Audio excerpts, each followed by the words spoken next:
My name is Emily Anderson, and I serve the amazing people of West Michigan from Holland, South Haven, down to St. Joe. And today, on another episode of the West Michigan Coastal Living Show, we are talking all about how you as a buyer can make an awesome offer and so that it actually gets accepted. You may have heard of a friend who maybe is trying to buy a house right now, and you have heard the frustration in their voice as they tell you the stories of day after day of seeing these homes, writing so many offers, so many offers. And guess what? It would be frustrating if you are writing 8, 10, 15, 23 offers on a home without one of them being accepted, then that is very frustrating. And what I would say to that friend is either you don't have an excellent real estate agent telling you how to write an amazing offer that will actually get accepted, or maybe they do have an amazing agent, but they're not listening to their advice. Okay, so those are one of two things is happening. So the moral of the story is you gotta listen to an expert in real estate in your market area so that your offer is actually accepted, and you can avoid the heartbreak and the emotional roller coaster of real estate in this market, writing 51 different offers and none of them getting accepted. That is a roller coaster, and I would love for you to avoid that at all costs. So today I'm going to tell you how to do that. Number one, no surprise, is price. You have to remember that the market determines the value of the home that you're buying, not you, not the seller, not even the appraiser sometimes. That's a separate point and a separate video. But the market is bearing what it is, okay? So if you try to go in and lowball the seller, just don't, and hopefully your agent is telling you this. You will offend them. You will ruin any chance of then putting in another higher offer. You need to put your best foot forward from the get-go in terms of price. Now, a good agent will, on the buyer side, give you comparables. We call them comps for short, of what is the market doing right now in this neighborhood, in this city, in this price range, and so you can feel comfortable that you're making a fair offer, not overpaying. Of course, real estate is always a good investment, but comps will help guide you in your decision making on what is a reasonable offer. But also a good agent will be there guiding you along the way and strongly encouraging you in some markets to offer at least ask price, sometimes over. How much over? They can be your guide. They won't tell you exactly, but comps and the real estate market advice, expert advice from your realtor should be your guide. You have to consider price. Price, let's be honest, is almost everything to a seller. Not quite though, not quite. The second thing you need to be mindful of to allow yourself a chance at getting your offer accepted by the seller is to consider those contingencies. All sorts of contingencies. Yes, I used to write in as well. I no longer do, or at least I don't suggest it always. And you got to remember that contingencies protect you, not the seller. So most of the time, the seller is going to view all of those things, the lending contingency, able to get a loan, appraisal contingency, home inspection contingency, etc. They're going to view that as a negative thing because, again, it's protecting you, not them. So, not that I suggest 100% of the time or ever waiving a home inspection, for example. Some buyers out there are willing to do it, and sometimes they get rewarded.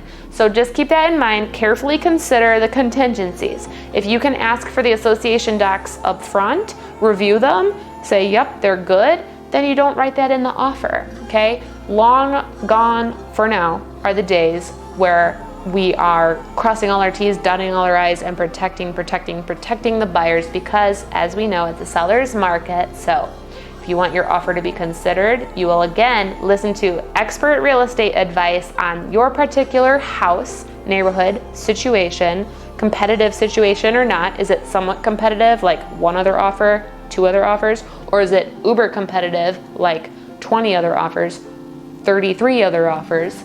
And then from there, you can have an honest conversation with what contingencies may you be willing to give up, and what contingencies do you still need in there to protect you in this big financial decision. So that's number 2. Finally, number 3 is create a clean contract. Some more C words for you. I've seen so many offers get declined from sellers and their agents because it's just sloppily written. Now, you might be thinking, Emily, what does that mean? In this market, you gotta make a clean offer. You can't have addendum 1, 2, 3, and 4. A clean contract from the get-go makes a first impression, and that's kind of an indication of how smooth or not smooth the rest of the transaction will go. So it is very important. That is number 3. So what will happen if you don't have a good agent helping you with these key things in making your offer considered and then accepted is, think about it. You're gonna be looking at a lot of homes, wasting a lot of your time. You're gonna be writing a lot of offers on these homes to not get accepted. You're gonna have to deal with the exciting, thrill of putting in an offer, and then the bottom end of the roller coaster when it gets rejected. And then you're gonna have to repeat and repeat and repeat and repeat, and no one wants that. Now, I will say in this market, you might have to repeat a few times, but if you're doing this vicious cycle of finding a home, asking questions, going to see it at the drop of a hat, because let's be honest, we probably know this home is gonna go quickly, and then you write the offer and it gets rejected, and you have to deal with that 14 times, who wants that? That's what's gonna happen if you don't get expert advice. I know how to make a reasonable price offer. I know how to consider dropping some contingencies. I know how to write a clean contract. I know all the things that are going to help your offer stand out. Now, will we have 100% success? No, I don't think anyone does. But I would love to help you in this process by saving you the heartache of writing 14 offers and having them all rejected, and then repeating. And then on the 29th one, you maybe get it accepted. So at this point, if you are convinced that you need some help or guidance in this area of buying a home, then I would love it if you would reach out to me. Feel free to check out the contact info that's listed below. I will list my social media pages. You can send me a message on there. I will list my direct cell phone. You won't have to talk to any secretary. You'll get me directly down there. And I will list my email. So whatever method you are most comfortable with, please don't hesitate to reach out. I would be happy to help you through, guiding you through this process of buying a home. It is a process. There's a lot of steps involved. And one of the key steps is when you go to write this offer. As we talked about, we've got to make it stand out. We got to make it considered to have a chance of being accepted. So remember, number 1, price your offer right.